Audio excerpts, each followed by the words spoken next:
ẹ̀yin tèmi ẹ káàárọ̀ ẹ káàsán ẹ káalẹ́ kú dédé àsìkò yìí according to the time tí fídíò yìí bá bá yín o Yorùbá adé ẹjẹ́ agbọ́bọ̀rọ̀ gbẹ́ ẹ̀yin bàbá wa ẹ fọwọ́ lẹ́rọ̀ ẹ̀ ń wò ó tiẹ̀ táwọn tálíkà orí Facebook àwọn gangan lè rí wọn pa méjì ẹ ṣáà kú palẹ̀ mọ́ ìbò 2027 abáwa láyé abáwa láyé abáwa láyé eré o bóò ni ṣé wọ́n ti kẹ́gẹ́ dùn sí yín lọ́rùn ọ̀pá mẹ́ta náà láyé yín wá ta mo fẹ́ kó bá mi gbójú ayọ̀ sókè kó bá mi wo fídíò yìí ni o torí wọ́n ní kò sógun Nàìjíríà secret war Nàìjíríà ń jà láti 2020 tí mo bẹ̀rẹ̀ sí ní pariwo fún yín Yorùbáwùyí kò sórúkọ tẹ́ ẹ̀ fún mọ́mì yín tán ẹ̀rí kí n put pressure mọ́ bí ṣe ń push ẹ̀yẹ tẹ́lẹ̀tẹ́lẹ̀ torí pé ojú rẹ̀ ìran rẹ̀ ni àṣà bàbá mi a ní tí n bá fún ẹ láàdváìsì a ní kò kúkú dùn mọ́ mi kó o ṣe tó bá wá béèrè lọ́wọ́ pa aláàjì ẹ̀ advice èèyàn ẹlẹ́ẹ̀fẹ́ kó ṣe a ní kí n lè bá àjèrè ọ̀rọ̀ lára ẹ̀ ni bá mi gbójú ayọ̀ sókè o kó wo fídíò yìí bó o ní èmi ti gba PVC mi o ẹ jẹ́ advice mi ẹ ti máa dìbò fún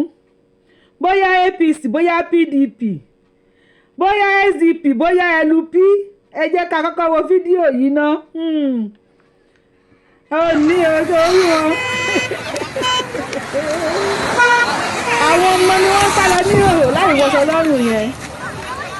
abiyamọ ló sọ ọmọ sẹ́yìn tí òbí fi sọ́ọ̀lì borí ẹ̀ yẹn àwọn ọmọ kéékèèké tí wọ́n sáré lọ yẹn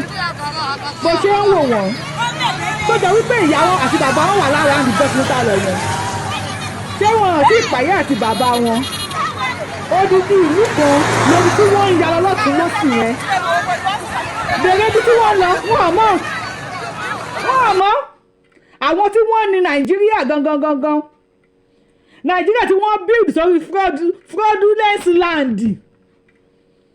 tí wọ́n pè ní giant of Africa àwọn tí wọ́n ní Nàìjíríà gangan àwọn ni wọ́n wọlé yẹn fídíò kan wà bí tuntun máa play fún yín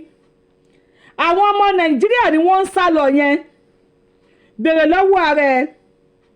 ṣé wọ́n mọ ibi tí wọ́n ń sá lọ wọ́n lórí ló mọ ibi tí tó ń bẹ́sẹ̀ rè orí tí wọ́n bọ́ ṣe ń wo yẹn kò mọ ibi tí ẹsẹ̀ wọn lọ everybody kò mórí lébi tó rí ni orí àwọn kéékèèké yẹn tí wọ́n ń sáré láì wọṣọ bèrè lọ́wọ́ ààrẹ kí ni ẹ̀ṣẹ̀ tí wọ́n ṣẹ̀ tó tayọ pé wọ́n bí wọn sí Nàìjíríà wọ́n ń jọmọ Nàìjíríà wá wo ìlú táwọn aráàlú ti ń sá kíjokíjo báyìí mo fẹ́ bi ẹ́ àwọn ọba ìlú yẹn sì ń rojú lọ patí o Ọlọ́run má jẹ́ kẹ́ni tó gọ̀gbọ́n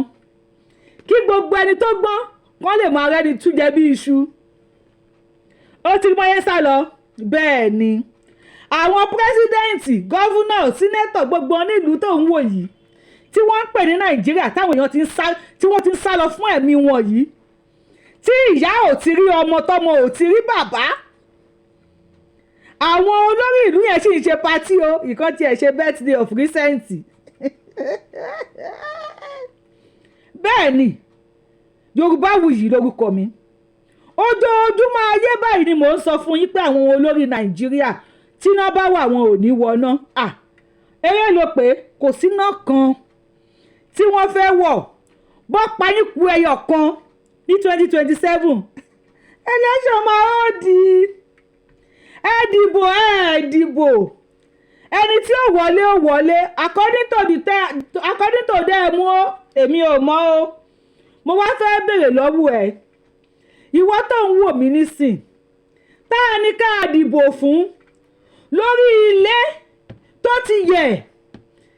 tó yẹ pé foundation ẹ̀ Lord Lugard àti girlfriend ẹ̀ tí wọ́n kọ́ gan iyẹ̀pẹ̀ pọ̀ ju símẹ́ǹtì lọ ilé yẹn ti wá yẹ̀ ó ti dẹ̀gbẹ́ ilé alájà mẹ́wàá tí wọ́n ń pè ní giant of Africa ó ti yẹ̀ ó ti ṣẹlẹ̀gbẹ́ gbogbo àwọn irin tírítírí tí wọ́n fi mú dání gbogbo ẹ̀ ti kọ́ọ̀fù báyìí ẹ wá ní kó lọ pé kápẹ́ńtà kan wá ẹni kápẹ́ńtà yẹn Jàgàbá lórúkọ ẹ o Tinubu Àkànbí ọmọ olódòdó ẹ lóun ló máa ṣe o. Àkànbí bá mú igi bó ṣe mú bí 2x2 ló fi bírèsì ẹ̀ lẹ́gbẹ̀ẹ́, ó mú 3x3 ó fi bírèsì ẹ̀ wájú, 2x4 ó kàn mọ́ lẹ́yìn, ó gba níwájú ó gba lẹ́yìn. Bákànbí ṣe ń gba ilé bó ṣe ń tẹ̀ láti bírèsì ilé, bẹ́ẹ̀ ni ilé ń dẹ̀gbẹ̀, bẹ́ẹ̀ ni ilé ń yẹ̀, bẹ́ẹ̀ ni ilé ń dẹ̀gbẹ̀, bẹ́ẹ̀ ni ilé ń yẹ̀. Àkànbí ni ẹ má pa mí, ẹ má pa mí, ó ti sú mi, mo ti fẹ́ sá lọ. Kápẹ́ńtà Àkànbí ẹ̀ lọ́mọ ọmọ olódòdó Tinubu apá ti ń lo bàbá o, ọmọ olódòdó gan-an ó ti sọ dòdòdó òkun mọ̀, ó bẹ̀rẹ̀ sí ní fọ mẹ́dìbọ̀dì lórí báyìí ni bàbá ò gbọ̀n pa ẹ fẹ́ ké kú. 2027 Nàìjíríà ẹ fẹ́ máa fi ọdún yin ọdún. You know why? Àwọn bàbá yìí wọn tún wá ní wọná, ìyẹn tí iná bá wà o, torí báyẹn sọ̀rọ̀ lọ́wọ́lọ́wọ́ yìí ní Benue State tẹ̀ ń wò yìí, APC àti PDP àti LP àti SDP, àwọn ọmọ tálíkà bíi tèmi àti ẹ wọ́n sì máa bára wọn jà o nítorí àwọn bàbá yìí. Ẹ wá ní kọ́ wọlé kọ́ rí ti yín rò. Ìlú Gaza tí wọ́n ti ń jagun gan, mi rò bóyá wọ́n pààyàn tó ti pa ní Nàìjíríà lọ́wọ́ yìí. Ṣé kí Tinubu continue àbí ká lọ pé Àtíkù? Kápẹ́ńtà Tinubu ó ti gbá kò rí ṣe. Bóyá ká pé bíríkìlà Àtíkù kó bá wa sọ sọ́mọ́ǹtì mọ́, kó bá wa sí lẹ́ni sọ́mọ́ǹtì. Àtíkù tí ọbásanjọ́ sọ pé lábẹ́ òun ó ló jí owó tó lè bọ́ Nigerians fún 300 years. Ìgbà tó ń ṣe vice president tó gbá ìmọ̀ye property tà tó privatize ẹ̀ tí wọ́n tà fúnra wọn. Ṣàtíkù ní ká dìbò fún PDP? No, Ṣàtíkù ní ká dìbò fún Àtíkù tí wọ́n pa Deborah tó kọ́ sọ pé tó kọ̀ dé mọ́ye pa Deborah lẹ́tà tó padà delete ẹ̀ tó lóun kọ́ dẹ́mu ẹ̀. Ṣàtíkù yẹn ní ká dìbò fún àbí ká tẹ̀kọ́ dìbò fún El-Rufai, ẹni tí wọ́n sọ pé ọ̀nà lára àwọn olórí agbésùmọ̀mí, àwọn amúgbálẹ́gbẹ̀ẹ́ wọn, àwọn tí wọ́n sọ pé ọmọ nìṣọ́ ń bẹ̀, ọmọ gọ́ọ̀nsán tí wọ́n sọ pé El-Rufai wà lára wọn. Ṣé ká dìbò fún El-Rufai? Ojú everybody máa bó. Àbí ká dìbò fún bóyá kí ni ká pẹ́ El-Rufai náà? Kí ni ká interior decorator ni ká pòun? Ṣé ká dìbò fún àwọn ọmọ yẹn decorate inú ilé dáadáa tí ilé òṣèré gíní ó ti yẹ yín lọ́wọ́ àwọn ará bí tí ọ̀sẹ̀ tó máa gbọ́ pẹ́ńkẹ́ pọ́n ṣẹlẹ̀? Ṣé ká dìbò fún àbí ká fẹ́ kan dìbò fún òbí tẹ́rẹ́rẹ́ ń te tó ní gbogbo ọdún tóun lò ń bẹ̀ o, òun ò kówó jẹ, gbogbo owó tóun rí nílùú tóun gọ́vùnà òun tọ́jú ẹ̀ ní agbẹ́yọ̀ kan lòun lò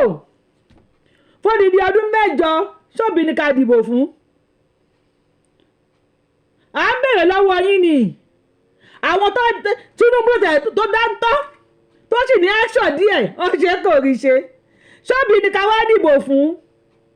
Nínú àwọn tí wọ́n tò kalẹ̀ tó ń jálàgbàlẹ̀ Nàìjíríà fún wa ọmọ Yorùbá ni o, ìwọ ni mo bá o. Àwọn àgbàgbà tẹ́ ń wò yìí ní Nàìjíríà, èwo nínú wọn lè stop àwọn agbésùmọ̀mí láì ṣe pé ní kálukú dá dúró? A dẹ̀ ń pariwo fún yín, ẹ jẹ́ agbọ́bọ̀ wọ̀gbẹ́ kọ́bọ̀ tó gbé wa wọ̀gbẹ́,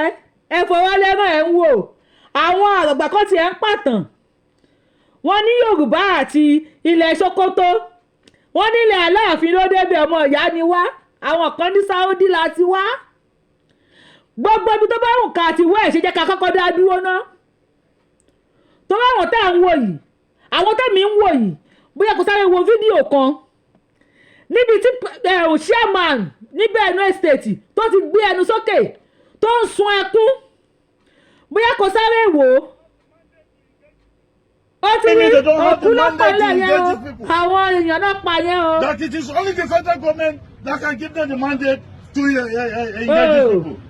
So my people should be killed. My people should die all before government will talk about this. What is the meaning of this? Yesterday I buried 5 people, a father and 2 of his sons of over 40 tó ń gbọ́ years. bàbá àtọmọ náà sí pọ̀ ńjọ́ kan. Very close to a military What is base. the meaning of this? Okay. What is the meaning of this? If they cannot help me, maybe I'll leave this position as chairman and let it continue the way it is. I don't care about being a chairman of the local government of the people that are all killed. What is the meaning of this? Look at a child of 2 years old, butchered with cutlass. How many people? We're talking of less than 20 people that were killed in our village. This is the village of the former first lady of this state, Mrs. Eunice Oton. This is the village of the Togwe. This is the village of the Bishop, Bishop Balagbe. This is fucking too much for me to condone. And I tell you, ọmọ ọdún méjì àti yẹ àtàwọn aráàlú tó kù lórí tí ọmọ yẹn ìwọ tó bá nídìí fídíò yẹn jẹ́ àmọ́ wọ́n bù ní bùkúbù ni wọ́n ṣá ọmọ yẹn ní ṣàkúṣà ìṣàtẹ̀yẹ̀ gbọ́dọ̀ ṣá ẹran ni wọ́n ṣá ọmọ ọdún méjì wọ́n bù lékiri lékiri wọ́n bù gbogbo orí ẹ̀ bù gbogbo ẹnu ẹ̀ wọ́n pàyà wọ́n pa bàbá chairman ló ń sunkún ẹ̀ lóun àfiṣẹ́lẹ̀ pé kàkà kékun má jẹ̀sẹ̀sẹ̀ á fi ṣàwàdànù ni jọ torí ọlọ́run ọba àwọn tí wọ́n ń jápa tí wọ́n gbé eré tí wọ́n sá lọ yẹn nígbà tí àwọn ará Ògùn state tí wọ́n di refugee ní Benin Republic ní 2022 tó bá sọ fún àwọn ti Benue state wípé ẹ̀yin náà máa padà di ẹrù yín mi tẹ̀ bí wọ́n rẹ́rù díẹ̀ lómi ìgò wàtà nínú wọn àyìnmọ́yé èèyàn ní òní wọ́n pátá nínú wọn bó ṣe wà yẹn o wọ́n ṣà ń sá lọ ni wọn ò mọ ibi tí wọ́n ń lọ o obìnrin ò ní dúró mú kọ́ mú o oníkálukú máa dà nǹkan ẹ̀ lẹ̀ báyìí ni a máa fàtẹ́gùn tẹ̀lé ẹ lẹ́yìn àwọn bàbá gan máa dáadọ́ ọwọ́ mi wọ́n sínú ṣòkòtò báyìí ni a máa gbára wọn gbàù lójú àwọn wèrè tí wọ́n mú àrà tó fi ń bí ọmọ ọdún méjì mo sí òpópọ̀ táwọn ará Ògùn state ti sá lọ níjọ́ wo àwọn eléyìí wọn ò ní mọ̀ páwọn ló máa kàn jọ́mọ̀ ń béèrè wò lọ́wọ́ wọn tó ń wò mí ta ni next person state wo ni next one ta ló kù tó máa sá eré ta ló kù tí ò ní dúró mú kọ́ mú ta ló kù tí ò ní dúró wọ pátá tó máa sá lọ jọ́mọ̀ ń béèrè lọ́wọ́ ẹ nígbà tó wọlé yẹn ní time tí wọ́n wọlé tí wọ́n ṣá àwọn èèyàn jákujàku báyìí mo mọ̀ pé àwọn kan máa bára wọn sùn lọ́wọ́ tó bá yẹ pé wọ́n ló ń jíngírí obìnrin lọ́wọ́ ṣé wàá kọ́ńtínú torí àwọn ọkùnrin mi wá ní àbí táwọn wá àyàdùjọ́ náà làwọn wá yí o bíbẹ̀ làgọ́ bá fọn fèrè àwọn òní yọ̀ nǹkan àwọn o orí omi ládé lórí Flatbush ó bá kó ọ̀rọ̀ lórí Flatbush nígbà tí àwọn Fúlàní tí wọ́n kó nǹkan wọlé àwọn agbésùnmọ̀mí tí wọ́n ṣí nǹkan wọlé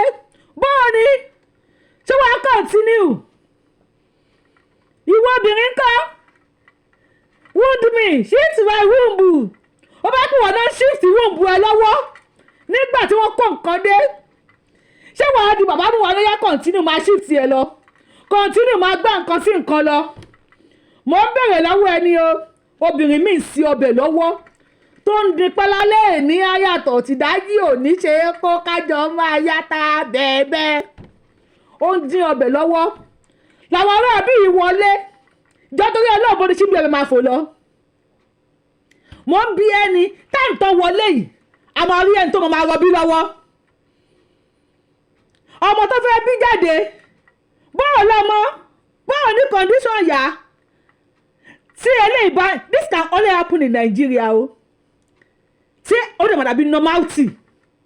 because in Nigeria now abnormality ó ti di normality oníkálukú jà ń ṣe ní oníkálukú ń dúró de ìgbà àtàsìkò mo sọ fún yín pé Nàìjíríà dàbí ilé alájà 15 tí wọ́n kọ́ ni tó ti wáyé kápẹ́ńtà Tinubu débẹ̀ ó gbàgbàgbàgbàgbàgbàgbà kò rí ṣe wọ́n ní kí bíríkì Àtíkù máa bọ̀ tàbí kẹ́lu pí máa bọ̀ òbí tẹ́rẹ́rẹ́ ń tẹ́ òbí tó yẹ pé bó ṣe ń lọ sí Kánò lọ sí Kàdúná inú àwẹ̀ ó sọ rẹ̀ di mùsùlùmí inú àwẹ̀ all of them na 419 fraud ní gbogbo ẹ̀ amalgamation ṣe bó sọ fún ọpẹ́lẹ́ 100 years wọ́n ní kó ní kálukú pín kí ló tàn fẹ́ ká pín ó ti bèrè lọ́wọ́ rẹ̀ àgùntàn oríṣèlú bẹ́ẹ̀ òun ló ṣe gbaṣu ọwọ́ ẹ̀ àwọn bàbá tó ń wò yẹn gbogbo wọn pátá ni wọ́n ní dual citizenship wọ́n ń dúró ni tó bá yọjú tálíkà tán tó bá fẹ́ kan lówó mọ́ èèmọ̀ yàdà nínú máa sáré o tá a bá ti sáré kójú má tì ní ká má tẹ̀ bí èèyàn bá tẹ kó má kú ló kù ṣùgbọ́n ẹ̀yin àgbàlagbà Nàìjíríà ẹ̀yin rulers tẹ́ ẹ̀ ń pera yín ní elders ẹ̀yin dealers tẹ́ ẹ̀ ń pera yín leaders ẹ súnmọ́ bíbí ẹ wá gbọ́rọ̀ lẹ́nu mi ẹ wò pé mo ká lòlò àbí ọ̀rọ̀ dá lẹ́nu mi kò sí wàhálà ọwọ́ ọmọdé ò tó pẹ̀pẹ̀ ṣùgbọ́n níjọ́ kan ń bọ̀ tí àgbàlagbà máa nídìí láti mú obì nínú akèrègbè tí ọwọ́ àgbàlagbà náà ní ṣe kí ni ẹ̀yin tẹ́ bá mọ òwe yẹn bá mi parí ẹ̀ fún wọn ẹ mọ̀ wípé ọmọdé gbọ́n àgbà gbọ́n òun la fi dá ilẹ̀ Ifẹ̀ ìjọ kan ń bọ̀ tí kíní kan máa dilẹ̀ lẹ́yìn àṣùṣù jẹ àwòkè tí iná máa dilẹ̀ lẹ́yìn àṣùṣù jẹ èmi ò sọ pé ẹ máa kú o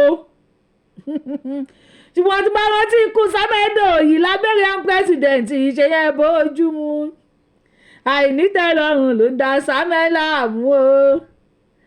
ilé ayé lẹ́rí yẹn gbogbo wa la rí fídíò yìí ẹ̀rù bá mi ara mi kámi kùyàn bí ẹni ikùn ẹran kámi kùyàn bí ẹni ikùn ẹran òdìdí olórí ìlú o àtúbọ̀tán lẹ́rí yẹn o ẹjọ́gọ̀jọ̀gbọ̀ yìí fi kọ́gbọ́n ẹ ti rí Burkina Faso president Ibrahim Traoré ẹ ti bóyá dúró fún ìlú ẹ̀ ó tètè múra ó gbé ọ̀bọ wọ̀gbẹ́ ó ní tí ọ̀bọ gbé aráàlú wọ̀gbẹ́ ó ló tó gẹ́ ó lóun ò fẹ́ mọ́ kọ́bọ̀ dúró láàyè ẹ̀ ẹni tó ṣẹlẹ̀ ní France nísìn àbẹ́ ẹni tó ṣẹlẹ̀ ní iná ti ń lọ ní France o kódà president Russia ó ní few years to come nísìn ó láwọn tí France colonize ó ní wọ́n padà bọ̀ wá colonize France bí wọn ní bóòtọ́ ni ojú rèé ìran rèé ẹ̀yin ò ní kú èmi náà ò ní sọnù ṣáwọn olórí ti wá rẹ́dí àti fẹ̀mí tí wọ́n ta káìtì fún wa ṣọ́ rẹ́dí àti dúró fún wa Ibrahim Traoré dìde ó gbàbọ̀ wọ̀gbẹ́ni ó gáàmù láìfu ẹ̀ kò wọ́n pé tọmọ Sankara kú sí àìmọye èèyàn ló ti lọ torí ẹ̀ ohun owó bẹ́ẹ̀ ó ní ẹnì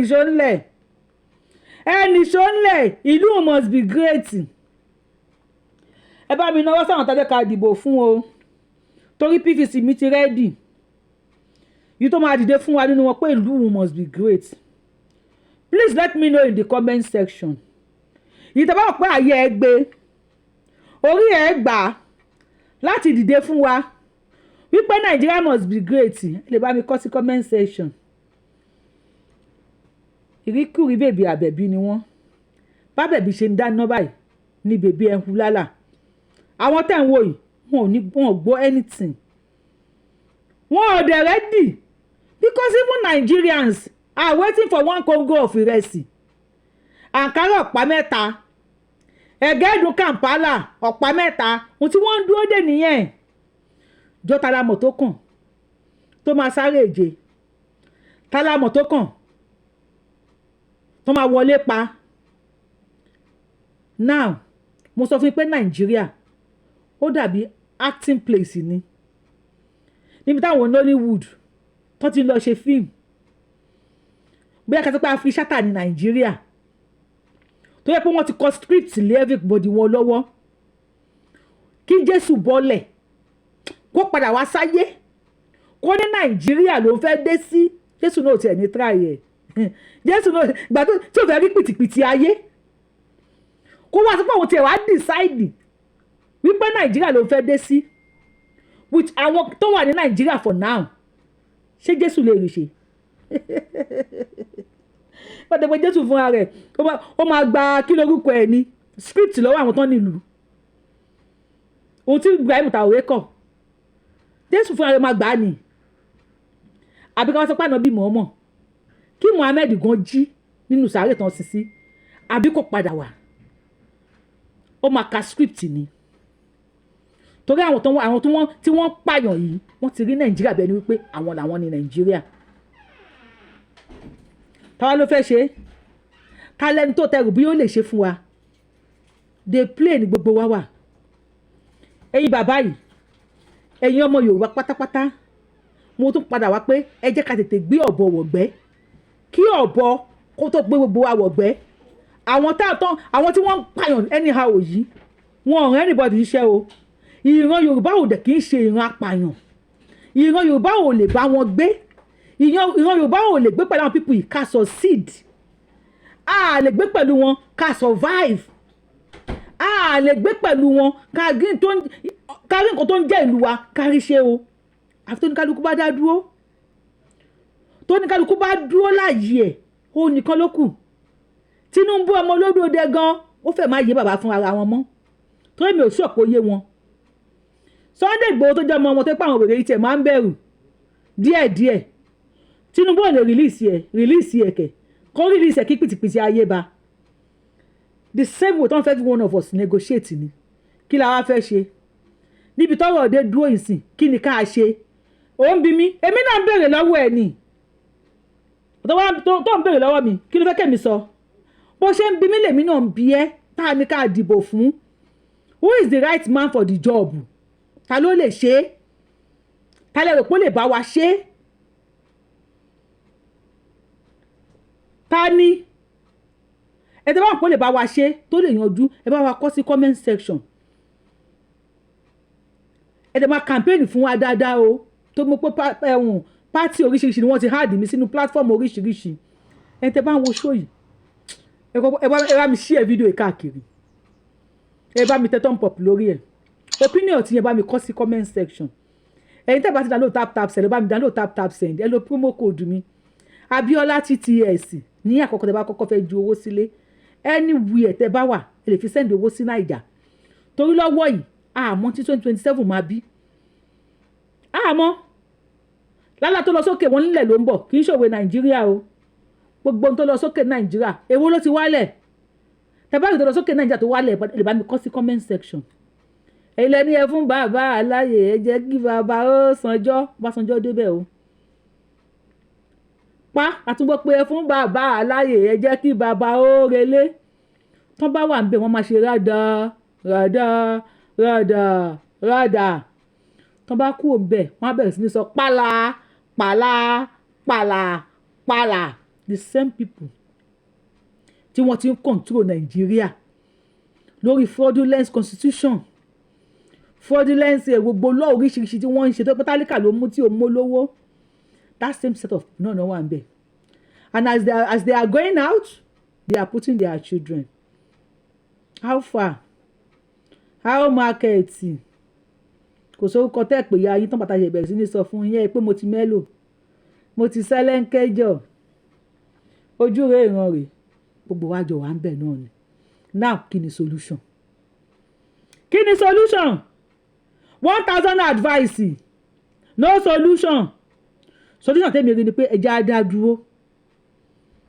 insecurity ó ní bẹ̀rẹ̀ àgbákò orí ibú fún ẹni ìlú tí insurgency bá ń wà ó ti ṣe orí ibú kò nídìí kí wọ́n sọ fún yín tó náà tó fẹ́ wá invest sí ìlú yín wọ́n ní jẹ́ kán jí àwọn gbé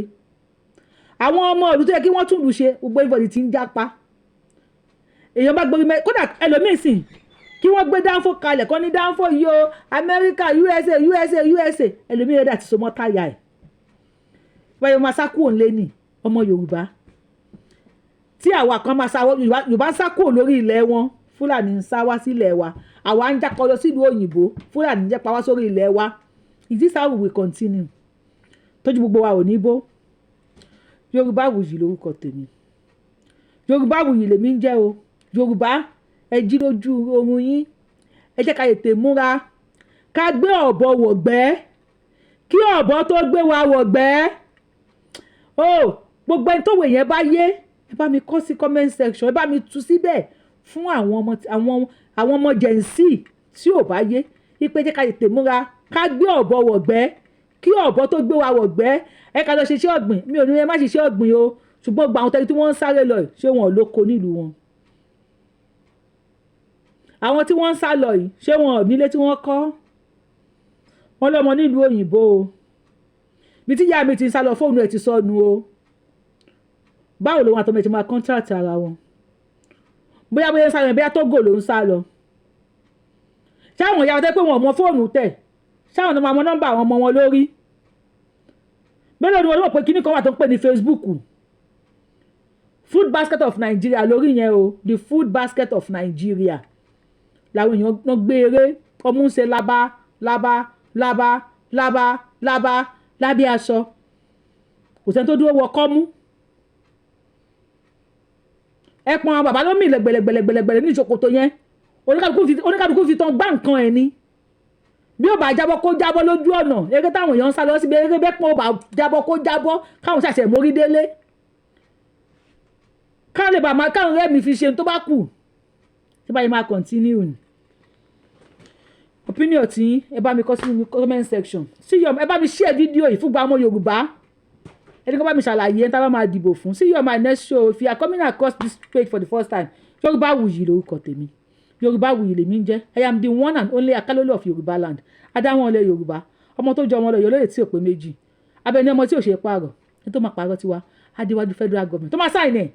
ó máa déwájú Elédùmarè á kú bí 99 times tó bá wá padà wá sáré tó di mẹ̀túsẹ́là ó tọ̀ ó lè mú àwọn fámìlì kó bẹ̀rẹ̀ sí ní pa wọ́n lẹ́yọ kọ̀ọ̀kan ipa yóò ní kémi àti yín Ọláyọmí ọmọ Kóyèkì mo kí ẹ bàbá mi happy birthday long life and prosperity I wish you whatever good you wish yourself in life aṣọdúnmọ́dún ló ń ṣàwọ̀ aṣọdúnmọ́dún aṣọ́ròmọ́rò ló ń ṣàwọ̀ aṣọ́ròmọ́rò Ọláyọmí ọmọ Kóyèkì oṣù ọdún ni wàá ṣe tẹ̀mí towó tọmọ tàlàfíà tàìkú baálé ọrọ̀ àìsìkì tó pọ̀ sórí Yorùbá nation yìí nígbà tó bá délẹ̀ àtẹ̀mí àtiwọ́ àti gbogbo àwọn olólùfẹ́ wa tí wọ́n wà wọn ò nífẹ̀ẹ́ nìkankan ṣàwátì wọn ò ní dìde ìṣẹ́jú kan fún wa àwa tá wà lájò a ní gbé sájò àwọn tó wà nílé àdídé wá bá sàré wọn Elédùmarè á gba ilẹ̀ wa fún wa ó ń sọmọ lókù bẹ́ẹ̀ ni ẹ̀yin ìyá mi ẹ̀yin bàbá mi ní símòkù ẹ̀ ó ń rí bẹ́ẹ̀ ni ẹlẹ́dẹ̀ máa dọ̀yọ̀ ẹ̀ báyìí òun ló máa pọ̀ a máa débi tá à ń lọ tó máa wá mú èmi ayélàgbé àbẹ̀ní tàbí ẹ̀yin olólùfẹ́ mi láti sọ wípé a step aside o àbí àwa ò ṣe Yorùbá nation mọ́ o àbí kíní kó tó jẹ́ pé wọ́n máa lọ máa bẹ̀bẹ̀ ní kọ́nà náà kò ní bá èmi àti yín tó máa mú èmi àti yín sì sọ àbí ṣìṣe wípé a ṣe Yorùbá nation mọ́ a béèrè fún kíní fún àwọn ọmọ Yorùbá mọ́ kò ní bá èmi àti yín ní àṣẹ Elédùmarè tó wọ́n wá gbalẹ̀ Yorùbá tán èmi àti yín ò ní máa gbénu léwòrán ọ̀tá ní àṣẹ Elédùmarè gbogbo àwọn tí wọ́n ń dí wa lọ́wọ́ Elédùmarè mọ ìdájọ́ tó máa ṣe fún wọn a máa débi tá à ń lọ bóyá ènì bóyá ọ̀la bóyá ọ̀túnla mo ti kọ́ máa sọ fún ẹ̀yin ọmọ Yorùbá ni pé gbogbo àwọn ọmọ Yorùbá ni pé má jẹ́ kí ẹnìkankan fi ẹni wèrè story àbí orí burúkú story fi tàn ẹ́ wípé àwọn kan ní ọmọ òtù òjire wípé àwọn kan lọmọ Yorùbá tàbí àwọn kan lọmọ káàárọ̀ òjire tàbí àwọn kan lọmọ kinní kan má jẹ́ kí anybody fi orí burúkú ìtàn kí wọ́n fi tàn ẹ́ àṣírí ni mo sọ fún ẹ̀yẹn o tó mọ̀ pé lórí show yìí ṣe o lè má kọ́mẹ́ǹtì ṣùgbọ́n bá ti lọ́n sọ pé Ọ̀yọ́ ní kinní kan Ifẹ̀ ní kinní kan ìbẹ̀rẹ̀ tí mo máa argue fídíò ẹ̀ lẹ́ẹ̀ máa ṣí ẹ̀ ẹni bá sọ ìtàn lórí burúkú kan ẹ má ṣí ẹ̀ fídíò náà sí mi because mi ò kí ń ṣí tí mo bá ti rí tó ń gbé kábíyèsí Ọọ̀ni àti kinní kan Ọọ̀ni ṣe kinní kan tẹ́ bá ṣẹlẹ̀ sí mi mo máa ń delete ẹ̀ nítorí mi ò fẹ́ wò mi ò fẹ́ gbọ́ ìtàn orí ibú kankan let us remain focused ká mọ̀ pé ọmọ Yorùbá ni wá ibi tá à ń lọ lélẹ̀ orílẹ̀-èdè wa la fẹ́ ṣé ọdún bá tán ń tá a fẹ́ lélẹ́yìí ká má lù sí fókọ̀sì ìjọ òun ló pẹ́ pé ọmọ Sókótó sọ pé ọmọ Kàdúná yóò kì í ṣara òun ìjọ òun làwọn súlù wọn tún tọ̀tàn wá wọn tún ní ilẹ̀ Aláàfin lóde Sókótó ṣé ń gbórí ibú ìtàn àwọn ọ̀tàn àgbákò ẹ̀dẹ̀ ń tẹ̀lé wọn abẹ́ máa tẹ̀lé wọn ìjọ òun ló pẹ́ ọmọ Yíbò sọ pé Anambra àti kíní kan kì í ṣe kankan náà despite pé wọ́n ń talẹ̀ fúnra wọn o wọ́n wá Yorùbá bóyá Ọlọ́run ló mọ̀ èmi ò gọ́ ó mo sọ pé bóyá àgọ̀ bóyá àwọn kan gọ̀ wọ́n ṣe mú ọpọlọ wọn wá ń lò ó any small ti báyìí wọ́n ti gbé ìtàn òṣì kan dé propaganda oríṣiríṣi Yorùbá dẹ̀ máa fọ́ọ̀lù fún please let us remain focused sí o Tinubu ni ò lè release Sunday Igboho yìí o despite pé àwọn wèrè tó ń pààyàn yìí wọ́n bẹ̀rù nílẹ̀ Yorùbá ẹ sọ ẹnìkan fún mi tí àwọn Fúlàní apààyàn yìí bẹ̀rù tó Sunday Igboho ẹ sọ ẹnìkan fún mi tí wọ́n bẹ̀rù tó kàbá lè sọ pé báyìí pé dákọ̀ Sunday Igboho báyìí gbọ́n máa fò bọ́ta ni fẹ́ Sunday Igboho ẹ kàn mú o kàn ṣe kíní kan o ẹ wọ́n máa fò bọ́ta kí ló dé tí wọ́n ń bọ́ta pé kàn mú Sunday Igboho ó bíra ẹ bẹ̀rù lọ́wọ́ rẹ̀ kí ló dé tí wọ́n ń bọ́ta pé kàn mú Sunday Igboho kí ló dé tí wọ́n ń bọ́ta ó tí ì bèrè lọ́wọ́ rẹ̀ èmi ló ṣì ń wò see your my next show I love you o tó bá love mi mo pẹ́ ìtèmi ti miss mi láti jọ́ ẹ má bínú iṣẹ́ ni Ọlọ́run tó má bínú torí Ọlọ́run sí mi èmi náà miss yín ẹ mọ̀ pé mo nífẹ̀ẹ́ yín ẹ̀rẹ́ ni wá pa yín lẹ́rìn ẹ̀rẹ́ ni dà yín láàmú èmi àti àní mọ ìyá ara wa Yorùbáwùyí lórúkọ tèmi o mo nífẹ̀ẹ́ yín kí lẹ rí sọ̀rọ̀ tó wà ńlẹ̀ Yorùbá ẹjẹ́ àgbọ̀bọ̀wọ̀ gbẹ́ o kọ́bọ̀ tó gbé wa gbọ̀bẹ̀ bye I love you